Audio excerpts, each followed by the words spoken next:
जय गुरुदेव।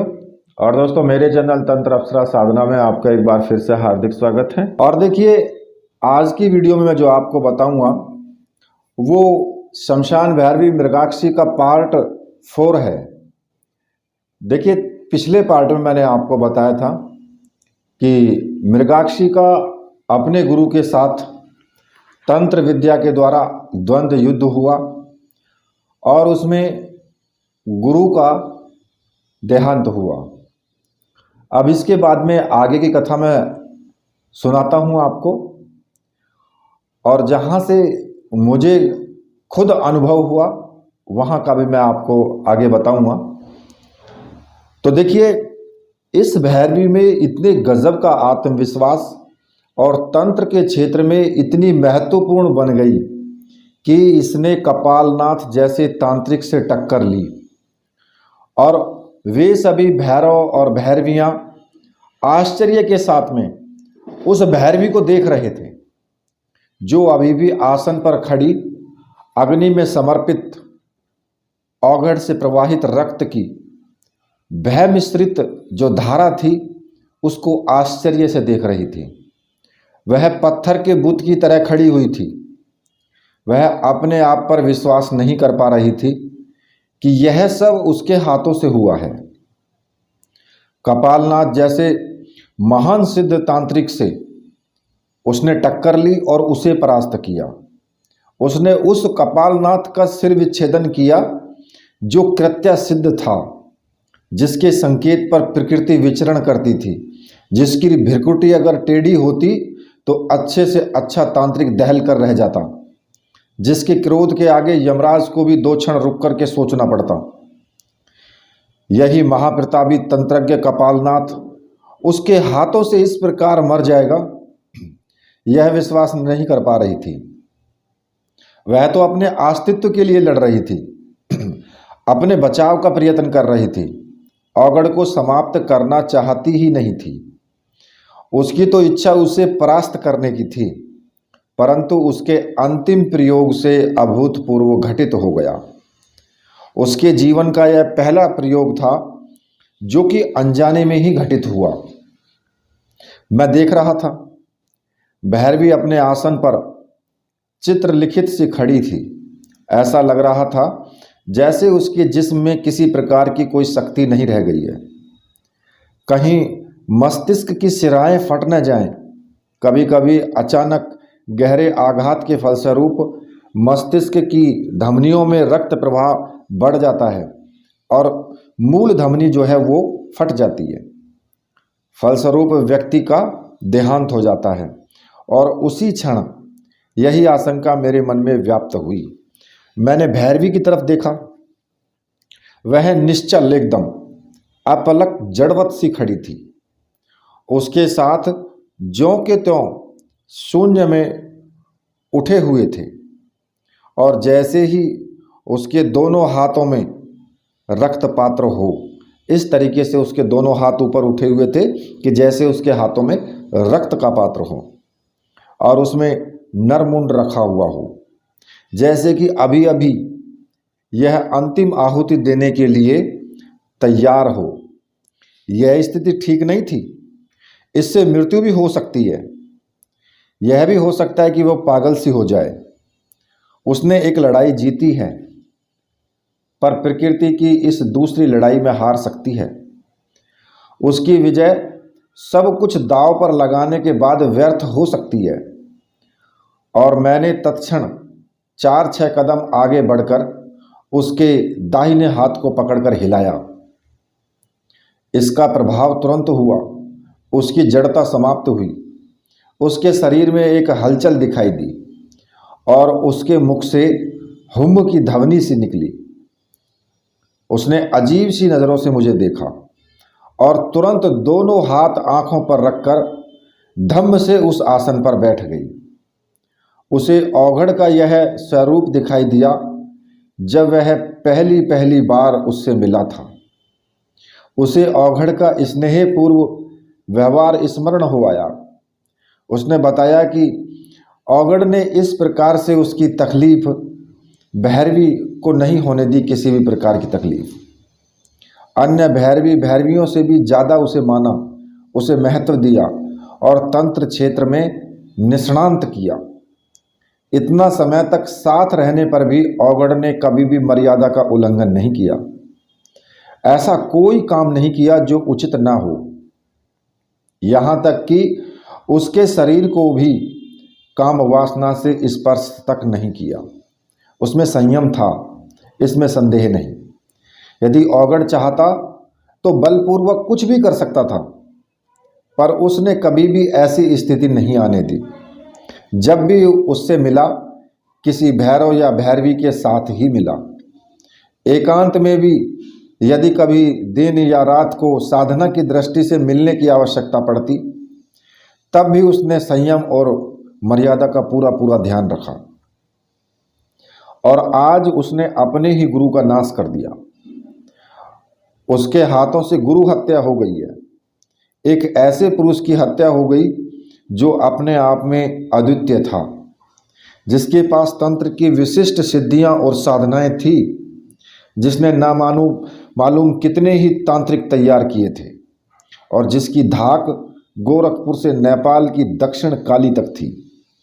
वह ऐसा नहीं चाहती थी, मगर जाने अनजाने उससे जो कुछ भी हुआ वो अत्यंत दुखदायी था। उसके द्वारा जघन्य कृत्य संपन्न हो, जो कुछ हुआ है, और उसका प्रायश्चित क्या होगा, कुछ भी नहीं कहा जा सकता। पर सही है, यह सही है कि क्रोध के आवेश में वह अपने नियंत्रण में नहीं रहा था और मरने मारने पर उतारू हो गया था। यह भी सही है कि वह कृत्य प्रयोग कर रहा था, और यदि 5-7 मिनट की ओर देरी होती तो जो हस्र औघड़ का हुआ वही उनका होता। बिना चाहे भी उसके हाथों से गुरु हत्या हो ही गई है। महाकाल कभी भी उसे क्षमा नहीं करेंगे। मैं दुष्ट हूँ, पातकी हूँ, मेरे हाथों से बहुत ही अशुभ हुआ है, कहते कहते भैरवी आंखों पर दोनों हाथ रखे सिसक सिसक कर रो पड़ी। मैं आश्चर्य में पड़ गया।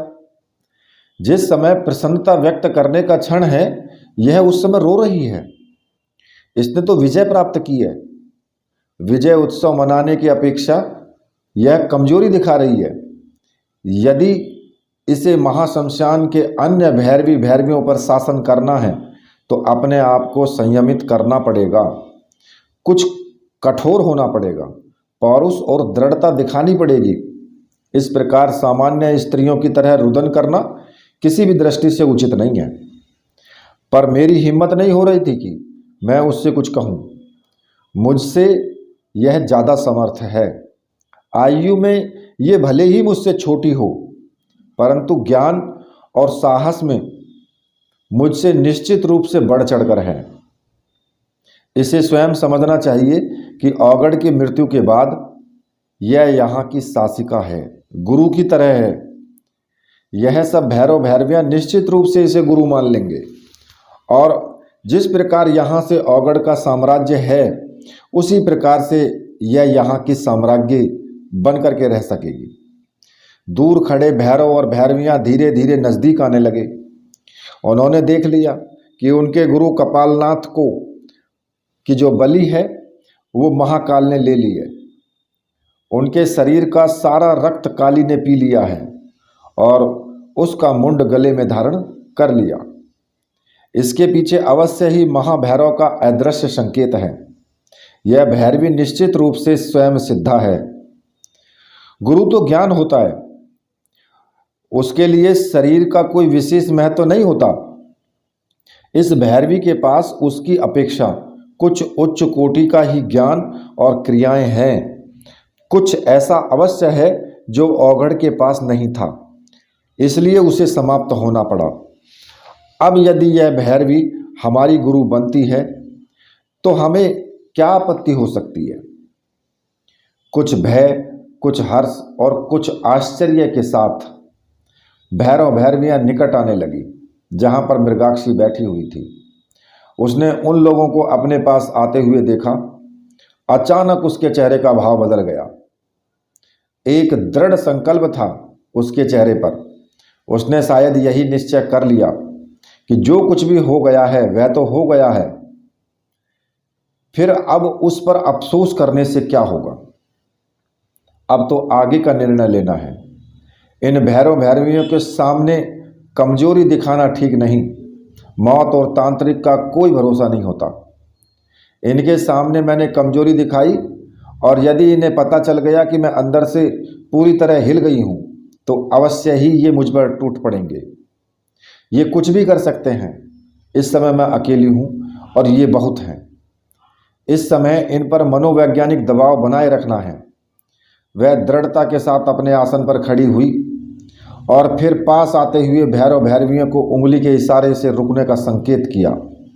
खबरदार, यदि किसी ने एक कदम भी आगे बढ़ाया तो जैसा कपालनाथ का हस्त्र हुआ है ठीक वैसा ही तुम्हारा भी कर दूंगी। महाकाल की ग्रास में तुम्हारे ग्रास भी लग जाएंगे। आगे आती हुई भीड़ जहां की तहां रुक गई।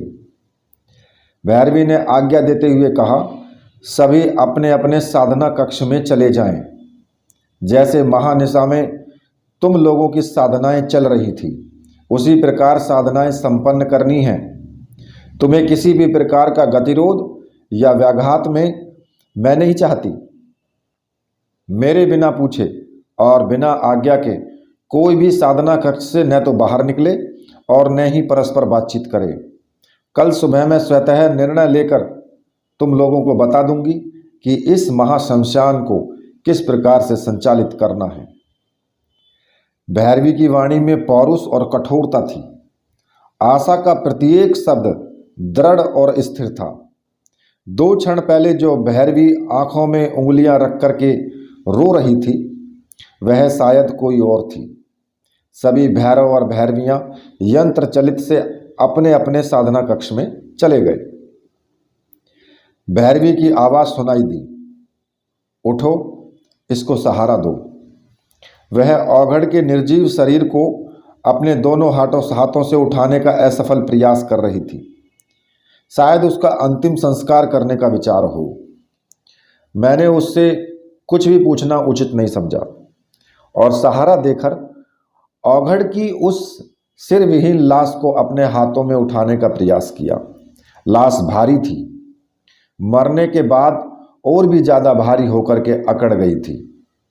भैरवी ने कहा, कपालनाथ को उठाकर नदी के किनारे तक ले जाना होगा और अधोचित अंतिम संस्कार संपन्न करना होगा। फिर भैरवी ने मुझे शूलपाणी को बुलाने के लिए कहा। वह औघड़ के संकेत पर यज्ञ वेदी के पास आकर बैठा हुआ था, पर ज्यों ही औघड़ का सिर टुकड़े टुकड़े होकर शून्य में विलीन हुआ त्यों ही वह हताश खिन्न सा उठकर अन्य भैरव भैरवियों के पास जाकर के खड़ा हो गया था। वह औघड़ संप्रदाय का उत्तराधिकारी था और कपालनाथ को उस पर बहुत अधिक विश्वास था। मैं शूलपाणी को बुलाकर भैरवी के पास ले आया। भैरवी ने उससे कहा, इसे उठाना है और नदी तक लेकर चलना है। तुम्हारे ही हाथों इसका अंतिम संस्कार संपन्न होगा। भैरवी इस प्रकार से आज्ञा दे रही थी मानो उसे कई कई वर्षों से शासन करने का ज्ञान हो। शूलपाणी ने बिना ना नुकर किए औघड़ की लाश को अपने कंधे पर डाला और भैरवी के संकेत पर वो आगे आगे चल दिया। उसके पीछे यज्ञ कुंड की अग्नि लेकर भैरवी थी और सबसे पीछे मैं चल रहा था। शमशान के पीछे जो पश्चिम किनारा था उस पर ही तुंग ध्रुवा जो नदी बहती थी, शूलपाणी वहां जाकर के खड़ा हो गया। तब भैरवी ने नदी के किनारे की जमीन साफ की और उस पर औघड़ को लिटा दिया। औघड़ संप्रदाय में दाह संस्कार नहीं होता, उसे जल समाधि दी जाती है। उसी के अनुरूप पहले शूलपाणी ने अपने गुरु की लाश को नदी के जल से स्नान कराया। एक खप्पर उसके मस्तिष्क के स्थान पर रखा, उस पर सिंदूर का तिलक किया और मुख से जो है यज्ञ की जो अग्नि से मामूली सा दाग दिया। उसके पश्चात शूलपाणी ने दोनों हाथों में अपने गुरु कपालनाथ की लाश उठा करके नदी के मध्य में धीरे से प्रवाहित कर दी। नदी के किनारे भैरवी खड़ी खड़ी कपालनाथ का अंतिम संस्कार देख रही थी। ज्यों ही लाश नदी में विसर्जित हुई, भैरवी की आंखों में आंसुओं की बूंदें चल पड़ी। फिर तीनों ने अवगढ़ कपालनाथ को अंतिम प्रणाम किया, 3-3 अंजलि जल का तर्पण किया और वापस लौट आए। शूलपाणी अपने साधना कक्ष की ओर चला गया और भैरवी यज्ञ कुंड से काफी दूर एक तरफ पत्थर की एक चट्टान पर निढाल सी होकर बैठ गई। उसे बैठा हुआ देखकर मैं भी थोड़ा सा पीछे हटकर उसके पास ही बैठ गया। भैरवी न मालूम किन ख्यालों में खो गई। मैंने कुछ क्षण तो उसके चेहरे की ओर देखा, अब अनुभव किया कि उसका ध्यान मेरी ओर नहीं है। मैं तो चुप रह गया। भैरवी ने 2 क्षण शून्य आकाश में देखा और सोचा कि विधाता भी उसके जीवन में क्या क्या खेल खेल रहा है। मैंने सोचा मेरी प्राण रक्षिका इस भैरवी को छोड़कर वापस घर जाता हूं तो मेरे जैसा कोई कृतज्ञ नहीं होगा। इसने केवल मेरी वजह से इतना बड़ा दांव खेला। मुझे बचाने के लिए ही इसने कपालनाथ से टक्कर ली। आज यदि यह कठिनाई में है तो इसका एकमात्र कारण मैं हूं। ऐसी स्थिति में अपनी तरफ से इसे छोड़कर नहीं जा सकता। यदि यह मुझे चले जाने को कह देगी तो भले ही चला जाऊंगा। उसके मन में यह नहीं आना चाहिए कि मैं इसके रूप या यौवन का प्यासा हूं या इन तुच्छ चीज़ों की वजह से इसके पीछे लगा हुआ हूं। मुझे तो इसकी बहादुरी पर नाज है। यदि यह रहती है तो मैं बराबर इसकी रक्षा के लिए तैयार रहूंगा। अन्य कामातुर भैरवों की नज़र से यथासंभव इसे बचाने का प्रयास करूंगा। यदि यह चले जाने के लिए भी कह देगी तब भी मैं एक तरफ रहकर इसकी रक्षा करने का प्रयत्न करूंगा। मुझे इससे कुछ भी नहीं चाहिए। मैं तो केवल इसके एहसानों का बदला चुकाने का प्रयास करूंगा। भैरवी ने मेरी ओर देखा और किसी गहरी सोच में डूबी हुई सी बोली, क्या सोच रहे हो? मेरी तंद्रा भंग हुई। चौंकता हुआ सा मैं बोला, कुछ नहीं, कुछ भी तो नहीं सोच रहा। भैरवी ने कहा, जो हो गया सो हो गया। मैं तो तुम्हें जानती भी नहीं थी। तुमसे मेरा कोई परिचय ही नहीं था। मैं तो खुद जो है कपालनाथ के साथ तुम्हें भैरव की बलि देने वाली थी। पर अचानक मेरे मानस में क्यों और कैसे विचार आया कि किस प्रकार से मेरे हाथों ने तुम्हें खींचकर बचा लिया। यह मैं कुछ भी नहीं जानती। यह सब किसी अदृश्य सत्ता के संकेत पर ही हुआ है। जरूर इसके पीछे महाप्रकृति का कोई विचार है। जरूर वह तुम्हें अभी बचाए रखना चाहती है। शायद नित्य लीला विहारिणी मां पराम्बा तुमसे कोई विशेष कार्य करवाना चाहती है। अब तुम्हारा आगे क्या विचार है? मैंने उत्तर दिया कि यह तो निश्चित है, अब घर नहीं जाऊंगा। घर से मुझे किसी प्रकार का कोई विशेष मोह रहा ही नहीं। मैं एक सामान्य गृहस्थ रहा हूं और आजीविका से उदर पोषण करता रहता हूं। नित्य ही निर्धन और मध्यम श्रेणी का मैं व्यक्ति हूं। पर बचपन से ही तंत्र के प्रति मेरी आस्था रही है और मन में यह आशा बराबर रही है कि जीवन में तंत्र के क्षेत्र में कुछ ऐसा प्राप्त करूं जो अपने आप में अद्वितीय हो। उस स्थान तक पहुंचूं जहां अन्य सभी तांत्रिक बौने से प्रतीत हों। प्रकृति के उन रहस्यों को उजागर करूं जो अभी तक अगम्य, अगोचर और अदृश्य रहे हैं। कहते कहते मैं रुक सा गया।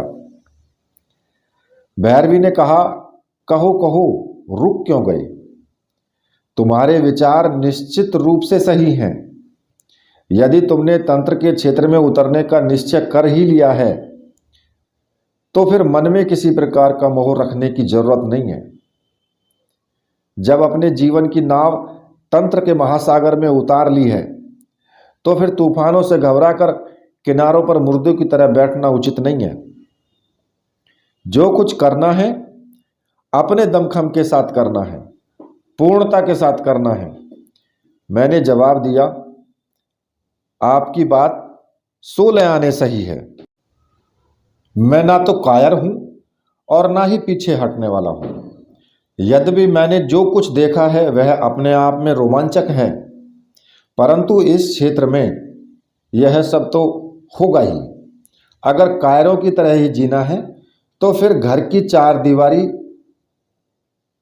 कौन सी कम है। तंत्र तो भगवान शंकर का साक्षात स्वरूप है, जो शिव की तरह ही शमशान में आनंद ले सकता है और सही अर्थों में शिवमय हो सकता है। वही तंत्र के क्षेत्र में सफलता पा सकता है। और फिर जीवन का मूल्य और महत्व है ही क्या। यदि किसी विशिष्ट क्षेत्र में कुछ विशिष्टता प्राप्त न की जाए तो जीवन तो पशुओं की तरह है, जो भूख लगने पर खाना खा लेते हैं और नींद आने पर सो जाते हैं। यह मनुष्यता नहीं है, यह जीवन की श्रेष्ठता और पूर्णता नहीं है, यह तो कायरता है, जीवन से पलायन है, टुकड़ों टुकड़ों में जीवन जीने का एक उपक्रम है। मैंने भले ही स्वेच्छा से इस पथ पर आगे बढ़ने का निर्णय लिया हो, पर जिस प्रकार से पिछले कुछ दिनों से घटनाएं घटित हो रही हैं, वे इस बात का संकेत अवश्य कर रही हैं कि मेरा जीवन केवल तंत्र के लिए ही है और तंत्र के द्वारा ही मेरे जीवन में पूर्णता आ सकती है। मैं आपके साथ हूँ, चाहे आप मुझे किसी भी ढंग से आजमा लें। सुख दुख में, विपत्ति में मैं छाया की तरह आपके साथ रहूँगा। समय पड़ने पर आपके लिए प्राणों की बाजी लगा दूंगा। यदि आपके लिए यह शरीर, यह प्राण, यह जिंदगी काम आ सके तो मैं अपने आप को धन्य समझूंगा। इसलिए नहीं मुझे कोई स्वार्थ है, पर इसलिए कि आप में मानवता है। मारने की अपेक्षा जीवन को आपने महत्व दिया है। आप में ममतत्व है, नारी सुलभ कोमलता है, तो वीरता की पराकाष्ठा भी है। अब भैरवी मुस्कुरा कर रह गई, बोली, समय आने पर सब कुछ पता चल जाएगा, परंतु मेरा विचार अब इस जगह रहने का नहीं है। मुझे विशालाक्षी मंदिर में इस औगड़ के मुख से अनायास निकले शब्द स्मरण हैं कि समय के कुछ विशिष्ट खंड तक मैं तुम्हारा गुरु रहूंगा और पथ प्रदर्शन करूंगा। मैं सोचती हूं कि समय का वह खंड समाप्त हो गया, पर इसके साथ यह बात भी स्पष्ट है कि कोई न कोई गुरु अवश्य है जिसको मुझे ढूंढना है। वह कहाँ है, कौन है, इसके बारे में मैं अभी कुछ नहीं कह सकती। मैं तो केवल अदृश्य सत्ता के संकेत को समझने का प्रयास कर रही हूं और मेरी आत्मा यह कह रही है कि ठहरना मृत्यु है, गति ही जीवन है। तंत्र के क्षेत्र में तो निरंतर अग्रसर होना ही चाहिए, नई नई दिशाओं और नए नए आयामों को ढूंढना चाहिए। मेरी खोज तब तक जारी रहेगी जब तक कि मैं अपने वास्तविक गुरु मुझे नहीं मिल जाते। अब देखिए, यहां पर मैं आपको एक बात बता दूं कि यहां से जो आगे की घटना है वो सारी घटना गुरुदेव ने दिखाई है, क्योंकि यहां तक मैंने पुस्तक में पढ़ा था, जो एक पीडीएफ थी उसमें पढ़ा था। इसके बाद ये पुस्तक मेरे पास आई तो मैंने पूरा पुस्तक जब पढ़ा तो मुझे स्वयं याद आ गया, क्योंकि मैंने एक दृश्य देखा था जिसमें कि एक बहुत ही अप्सरा की तरह ये भैरवी दिखाई दे रही थी। लेकिन जब कभी भी अप्सरा यक्षिणी इस तरीके से आपको दिखाई देंगी सपन में, तो एक काम वासना भी जागृत होती है, लेकिन उस वक्त ये काम वासना जागृत नहीं हुई थी। तो इसलिए मुझे तभी कुछ अनुभव हुआ था इस प्रकार का कि ये कुछ और चीज है, इसमें कुछ अलग संकेत है। क्योंकि यहाँ पर ये जबकि इतनी सुंदर है, लेकिन फिर भी ऐसा कुछ उसकी तरफ से नहीं हुआ, ना हमारी तरफ से हुआ। तो ये है कौन, इसका कारण क्या है? लेकिन तब तक तो मैं समझ नहीं पाया, लेकिन जब मैंने पुस्तक पढ़ी तो मुझे सारा स्मरण हो गया फिर। खैर, मैं आगे की घटना मैं आपको बताता हूँ। अब फिर कुछ रुक करके मृगाक्षी बोली कि मुझे अपने पिता का कथन स्मरण आ गया। एक दिन उन्होंने विशालाक्षी के मंदिर के प्रांगण में बैठे हुए मुझसे कहा था कि बेटी, तुम्हारा भविष्य तंत्र के क्षेत्र में अत्यधिक उज्जवल है। तंत्र ही तुम्हारा पथ है और मंजिल है और अंतिम पड़ाव है। निश्चित रूप से 22वें साल के अंत में तुझे तेरा वास्तविक गुरु प्राप्त होगा, जो कई जन्मों से तेरा गुरु रहा है। या तो तू उसे ढूंढ लेगी या वह तुझे बुला लेगा। इस समय मेरा 22वां साल उतर रहा है और मुझे लग रहा है कि मेरे पिताश्री का कथन सत्य होने जा रहा है। अब ये बात तो निश्चित है कि मेरे जो गुरु होंगे वे तंत्र के क्षेत्र में अद्वितीय और भगवान शिव के साक्षात स्वरूप होंगे। मुझे स्वप्न में एक बार उनकी झलक मिल गई है। मैंने देखा है कि मैं माँ विशालाक्षी के चरणों में बैठी हुई हूँ और उनसे प्रार्थना कर रही हूँ कि मुझे पूर्णता दें, मुझे दीक्षा दें और सफलता दें।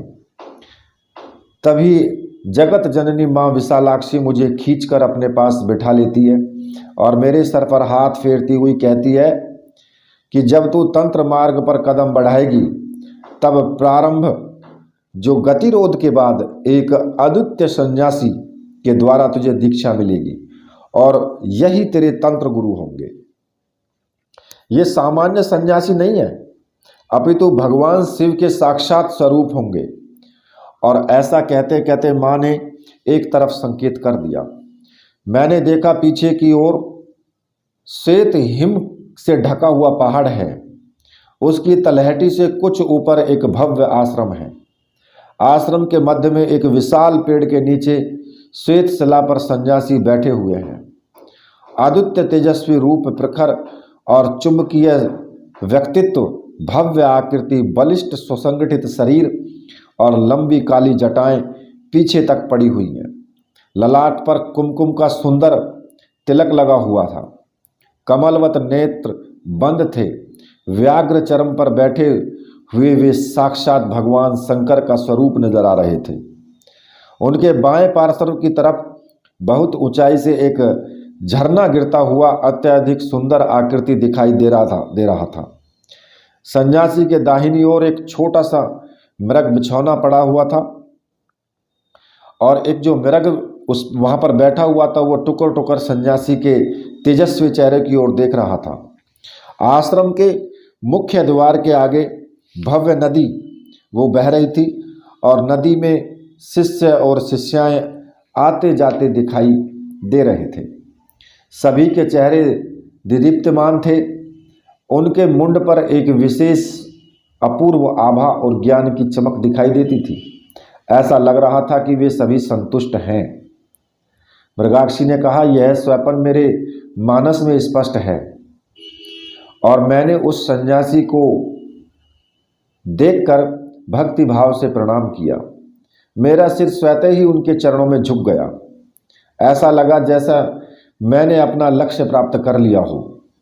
मुझे उस समय ऐसा अनुभव हुआ कि जो कुछ जीवन में प्राप्त करना चाहती हूँ इन्हीं सन्यासी से प्राप्त हो सकता है। मेरे जीवन का लक्ष्य, मेरे जीवन की गति और सन्यासी से ही प्राप्त हो सकती है। मेरे जीवन का लक्ष्य, मेरे जीवन की गति और मेरे जीवन की पूर्णता इसमें ही समाहित है। निश्चय ही ये मेरे जन्म जन्म के गुरु हैं और इनके चरणों में बैठने पर ही शीतलता का आभास हो सकता है। मैं उठ करके सन्यासी के पास चली गई। मेरा हृदय गदगद हो गया। प्रेम से मेरा गला अवरुद्ध हो गया और प्राणिपात होकर के उनके चरणों में झुक गई। जब मैंने अपना सिर उठाया तो मैंने देखा कि वो मंद मंद मुस्कुरा रहे हैं और अपना दाहिना हाथ ऊपर उठाकर मुझे आशीर्वाद दे रहे हैं। मैं अपने आप में धन्य हो गई। यहाँ से उठकर मैं माँ के पास पहुँची तो माँ विशालाक्षी मुस्कुरा रही थी। मुझे कहा कि यही तेरे गुरु हैं, इनके चरणों में ही तू तंत्र के क्षेत्र में सफलता प्राप्त करेगी, जीवन का लक्ष्य पहचान सकेगी और वो सब कुछ प्राप्त कर सकेगी जो तेरा अभिषिक्त है। तभी मेरी अचानक आंख खुल गई। मैंने देखा कि मेरा सिर पिता की गोद में रखा हुआ है और वे करुणा से मेरे सिर पर हाथ फेर रहे हैं। मुझे जो स्वप्न आया वह उन्हें सुना दिया मैंने। पिताजी ने कहा कि यह स्वप्न नहीं, यथार्थ है। तुम्हारे जीवन में ऐसा ही होगा और जिस दिन ऐसा होगा वह दिन तुम्हारी दीक्षा का होगा, सफलता का होगा, पूर्णता का होगा। मृगाक्षी ने मुझे संबोधित करते हुए कहा कि अरविंद, मैं उस क्षण की प्रतीक्षा में हूँ कि यह स्वप्न यथार्थ हो जाए। निश्चय ही कोई गुरु अवश्य हैं जो मुझे आवाज़ दे रहे हैं। अदृश्य सत्ता जो है वो संकेत कर रही है कि अब वो समय आ गया है जब मुझे गुरु चरणों में पहुंच जाना चाहिए। मुझे निश्चित रूप से यहाँ से चले जाना चाहिए। जब मैंने इस पथ पर पांव बढ़ा ही दिए हैं तो फिर सोचना विचारना क्या। और फिर गुरु तो अप्रत्यक्ष रूप से मेरे आसपास ही विचरण कर रहे होंगे। वे अपने नेत्रों से सब कुछ देख रहे होंगे। वे अवश्य ही कोई ऐसा संकेत देंगे जिससे कि मैं उन तक पहुंच सकूं और उनके चरणों में समर्पित हो सकूं, उन पर सब कुछ न्यौछावर कर सकूं। अरविंद, ना तो मैं तुझे अपने साथ चलने के लिए कहती हूँ और ना ही तुझे रोकती हूँ। इस सारी क्रिया में तेरी कोई गलती नहीं है। तेरी वजह से ही कोई घटना घटित हुई हो सकता है, ऐसा तेरा सोचना व्यर्थ है। जो कुछ होता है उस लीला विहारिणी माँ पराम्बा के संकेत से ही होता है। हम तो उसके हाथों की कठपुतलियाँ हैं, हमारी डोर उसके हाथ में है। वह इस विश्व लीला स्थल पर जिस प्रकार से हमें नचाती है उसी प्रकार से हम नाचते हैं। मैंने एक क्षण के लिए भैरवी की ओर देखा और बोला कि जीवन का उद्देश्य पूर्णता है। कायर लोग ही अपूर्ण जीवन के साथ समाप्त हो जाते हैं।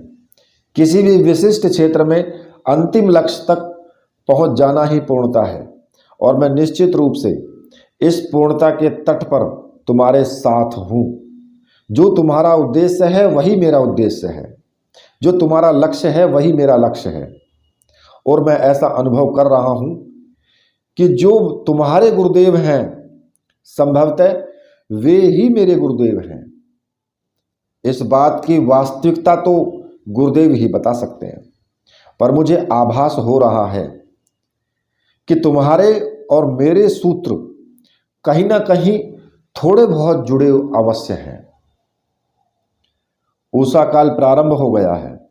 ऐसा लग रहा है जैसे दसों दिशाओं में प्रकृति ने गुलाल बखेर दिए हो।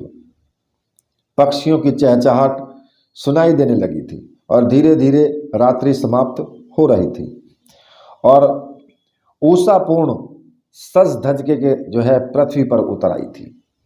थोड़ी ही देर में पूर्व क्षितिज से सूर्य ने झांक कर हम सबको देखा। मैं और भैरवी तब तक नदी में स्नान कर कपड़े बदल चुके थे।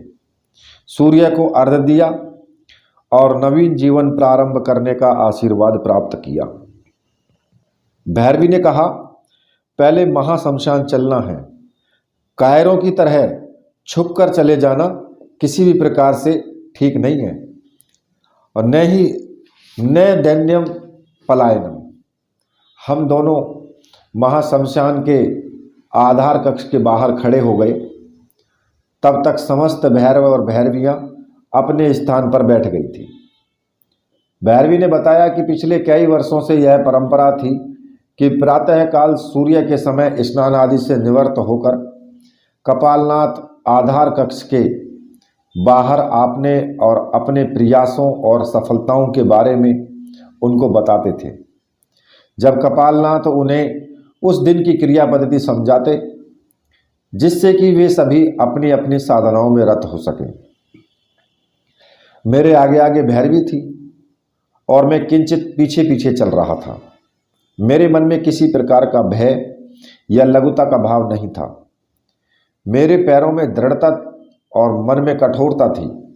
भैरवी व्यासपीठ के पास आकर के खड़ी हो गई, जो पूर्णतः नरमुंडों से बना हुआ था और मानव अंतड़ियों से परस्पर गुथा हुआ था। आसन के स्थान पर मानव चर्म बिछा हुआ था उस पर, और जिस पर कपालनाथ बैठकर साधना संकेत समझाते, पथ प्रदर्शन करते और प्रत्येक बात ध्यान से सुनते। भैरवी ने 1 सेकंड के लिए उपस्थित सभी भैरव भैरवियों पर दृष्टि डाली और फिर बोली, आप सभी मेरे भाई बहन की तरह हैं। यह मेरा सौभाग्य है कि कुछ समय आपके बीच बिताने का अवसर मिला और इस अवधि में आप लोगों से बहुत अधिक प्यार, स्नेह, अपनत्व पाया। यही नहीं, अपितु साधना के क्षेत्र में भी आप सबने थोड़े बहुत रूप में मेरा मार्गदर्शन किया ही था। पर पिछले दिन जो भी कुछ घटित हुआ वह महाभैरव का संकेत ही रहा होगा, ऐसा मैं अनुभव कर रही हूँ। निश्चय ही औगड़ कपालनाथ मेरे गुरुवत थे और तंत्र के क्षेत्र में उनसे मैंने बहुत कुछ प्राप्त किया था, परंतु उनकी आंखों में धीरे धीरे कामातुरता व्याप्त हो रही थी और कामेच्छा महाकालेश्वर भैरव का अपमान कहा जाता है। यह मृत्यु का निमंत्रण है और इस कामातुरता ने ही संभवतः औगड़ कपालनाथ के प्राण ले लिए थे। मैं किसी भी प्रकार से उसका अंत नहीं चाहती थी। मैं तो इस युवक को मृत्यु से बचाना चाहती थी। नरबलि मेरी दृष्टि में तुच्छ है, ये है और यही भावना अप्रत्यक्ष रूप से उस समय मेरे मन पर हावी हो गई थी। और जिस समय औगड़ खड़ंग प्रहार करने जा रहा था, मैंने इसे एक तरफ खींच करके बचा लिया। इसके पीछे न तो कोई मेरा स्वार्थ था और न ही किसी प्रकार की कोई इच्छा थी। मैं मृत्यु की अपेक्षा जीवन को ज़्यादा महत्व देती हूँ। औगड़ कपालनाथ के साथ जो कुछ घटित हुआ उसके पीछे कोई अदृश्य सत्ता रही होगी। अवश्य ही महाकाल की ऐसी इच्छा रही होगी, तभी वे भगवान भैरव में लीन हो गए। इसका जितना दुख आपको है, शायद उससे भी ज़्यादा दुख मुझे है, पर अब मैं यहाँ और नहीं रहना चाहती। मेरा गंतव्य कहीं और है, मेरा पथ कुछ अलग है। इसलिए इस महाशमशान के सारे अधिकार शूलपाणी के हाथों में सौंप रही हूँ। भविष्य में वही तुम्हारा पथ प्रदर्शन करेगा, यही तुम्हारा नियता होगा। और ऐसा कहते कहते भैरवी ने शूलपाणी को संकेत से अपने पास बुलाकर खड़ा कर दिया और कहते कहते भैरवी ने शूलपाणी को उस व्यासपीठ पर बिठा दिया तथा मुझे संकेत किया कि मैं हाथ के अंगूठे को चीरकर रक्त से उसका तिलक करूं। मैं आगे बढ़ा, एक तरफ रखी हुई छुरी से दाहिने अंगूठे को थोड़ा सा चीरा और छलछलाते हुए रक्त से उसके मस्तक पर तिलक का संकेत दिया कि शूलपाणी ही इस व्यास के पीठ के अधिकारी हैं। भैरवी आगे बढ़ी। उसने वहां से किसी प्रकार का कोई साधन या वस्तु अपने हाथ में नहीं ली। तांत्रिक ने तो 10 दिशाओं ही उसके वस्त्र होते हैं। तांत्रिक के तो पृथ्वी पर बिछौना और आकाश ही ओढ़ने का उसका कंबल होता है। प्रकृति उसकी पूरक होती है। इन सब लौकिक पदार्थों की तांत्रिक के लिए क्या उपयोगिता। आगे आगे भैरवी दृढ़ कदमों से अज्ञात दिशा की ओर बढ़ रही थी और मैं उसके पीछे पीछे छाया की तरह गतिशील था। कोई रास्ता स्पष्ट नहीं था, कोई विद्या निर्धारित नहीं थी, ना कोई दिशा निर्धारित थी, कोई संकेत पास में नहीं था। फिर भी भैरवी इस प्रकार से आगे बढ़ रही थी मानो सारा रास्ता उसे पता हो। मैंने एक दो बार मार्ग में पूछा भी कि मृगाक्षी तुम किधर जा रही हो। कोई भी यात्रा करने से पूर्व एक दिशा निर्धारण तो होता ही है, एक निश्चित लक्ष्य जो है वो तो होता ही है कि तुम्हें जाना कहाँ है, पहुँचना कहाँ है। तुमने अपने मन में कोई तो लक्ष्य बनाया ही होगा, कुछ तो सोचा होगा कि किस दिशा पर पहुँचना है। मैं देख रहा था कि फूलों की तरह कोमल मृगाक्षी का चेहरा मुरझा गया, पाँवों में गठने पड़ गई, चलते चलते गति में शिथिलता स्पष्ट दिखाई देने लगी। प्रातः हुआ, दोपहर हुई, अब तो दिन ढलने लगा। ना तो कहीं विश्राम किया और ना ही अन्न का एक दाना ही मुंह में गया। मैंने एक दो बार दबी जुबान से प्रतिवाद किया भी कि मृगाक्षी विश्राम भी तो कहीं करना आवश्यक है, तू थक गई होगी, थोड़ी देर सस्ता लें, फिर तरोताज़ा हो जाएंगे और आगे बढ़ सकेंगे। सूर्य अस्ताचल की ओर ढल रहा था, अब कहीं न कहीं विश्राम करना आवश्यक था। पास में ही एक छोटा सा गांव दिखाई देने लगा, किसी किसी घर में दिया जल रहा था। हम गांव के पास पहुंचे, एक ग्रामीण को रोककर पूछा कि वह कौन सा गांव है, यह रास्ता किधर जाता है। ग्रामीण ने उत्तर दिया, यह रास्ता तो उत्तराखंड की ओर जाता है। आप लोगों को यह भी पता नहीं कि आप किस रास्ते से जा रहे हैं, और यह पणमा गांव है, आप कौन हैं। मैंने उत्तर दिया, हम तो राहगीर हैं और रास्ता भूल गए हैं, इसलिए पूछ रहे थे, क्या इस गांव में कोई ब्राह्मण का घर है। उसने संकेत से एक घर की ओर इशारा कर दिया। हम दोनों उस तरफ की जो है बढ़ गए। छोटा सा गांव था और किनारे पर वो छोटा सा घर था। गोबर से लिपी हुई कच्ची दीवार और बाहर दरवाजे से दोनों ओर सफ़ेद रंगों से मंडपे में मंडे हुए थे, और निश्चय ही यह कोई ब्राह्मण का ही घर होगा। मैंने दरवाजे पर खड़े होकर अलख लगाई, अलख निरंजन। ब्राह्मण बाहर आया। 45 साल का प्रौढ़ हम दोनों को देखकर थोड़ा सा अचकचा गया, फिर बोला, आइए महाराज, अंदर आइए। हम दोनों ने एक दूसरे की ओर देखा तो किंचित हंस दिए। दोनों ही धूल से अटे हुए थे, चलते चलते शरीर थक गया था, चेहरे पर थकावट साफ दिखाई दे रही थी। हम दोनों अंदर आंगन में आ गए और देखा कि वो 2 कमरों का छोटा सा मकान है, जिस पर मिट्टी के कोलू पड़े हुए हैं।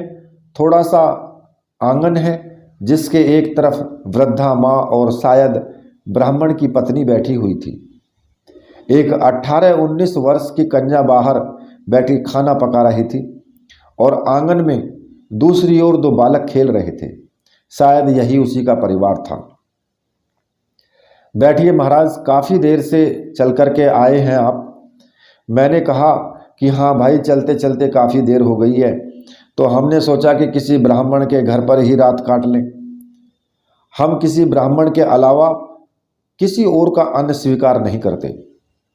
अगर तुम्हारी इच्छा हो तो हम आज की रात यहाँ विश्राम कर लें। मेहमान और परमेश्वर तो एक समान होते हैं। फिर आपने तो साधु वेश पहन रखा है। मैं तो अचरज कर रहा था कि आप दोनों की इतनी छोटी उम्र और भगवे कपड़े धारण करना क्या कोई खास मजबूरी थी। मैंने कहा, कोई खास कारण नहीं, ईश्वर ने चाहा और हमने धारण कर लिया। हम तो उत्तराखंड की ओर जा रहे थे कि बीच में तुम्हारा गांव आ गया, इसलिए रुक गए। मैंने घर के मुखिया से जो था उनसे पूछा कि क्या करते हो, क्या नाम है तुम्हारा। उसने उत्तर दिया, मैं तो 2-3 पीढ़ियों से इसी गांव में हूँ और ब्राह्मण वृत्ति से आजीविका निर्वाह करता हूँ। मेरा नाम पूर्णानंद है।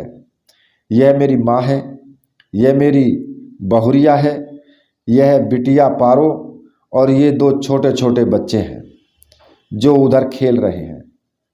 इतना ही मेरा परिवार है। फिर बात को आगे बढ़ाता हुआ बोला, मैं तो खुद संन्यास लेने की सोच रहा था, परंतु माँ ने नहीं लेने दिया। मेरी तो इच्छा वेद शास्त्र में पारंगत होने की थी, पर ऐसा तो मौका ही नहीं मिला। खैर, अपने अपने कर्म, अपने अपने भाग्य। आप आज घर आए हैं तो कुछ ज्ञान चर्चा आपसे हो ही जाएगी। आपसे ही 2 अक्षर सीख लेंगे। तब तक पारो ने चूल्हे पर गर्म पानी रख दिया था, पर पूर्णानंद वह गर्म पानी की बाल्टी में ले करके रखते हुए बोला कि आप दोनों स्नान कर लो, और धूल से आप अट गए हो, स्नान करने से ताजगी आ जाएगी। वह उस तरफ से मड़ैया है, वहाँ बाई जी स्नान कर लें, और आप तो उस तरफ पत्थर पर बैठकर ही स्नान कर सकते हो। हम दोनों के पास अतिरिक्त वस्त्र भी नहीं थे। हम तो जब महाशमशान से निकले थे तो खाली हाथ ही निकल पड़े थे। ब्राह्मण ने संभवतः ताड़ ली बात को और बोले कि पास में तो कपड़े लत्ते भी नहीं हैं, ऐसे कैसे सन्यासी हो, स्नान करके क्या बदलोगे। फिर उसने पत्नी को 1-2 मिनट समझाया और मेरे लिए एक धोती और एक सुला हुआ कुर्ता ले आया, जो शायद उसे यजमान वृत्ति से कहीं से मिला होगा। मृगाक्षी के लिए उसकी पत्नी ने कपड़े लाकर दे दिए, जो सर्वथा नए थे। पानी गर्म होने से सारे शरीर की थकावट एक बारगी में ही समाप्त हो गई। साबुन से पूरे शरीर को 2 बार धोया, तब जाकर जड़ता समाप्त हुई।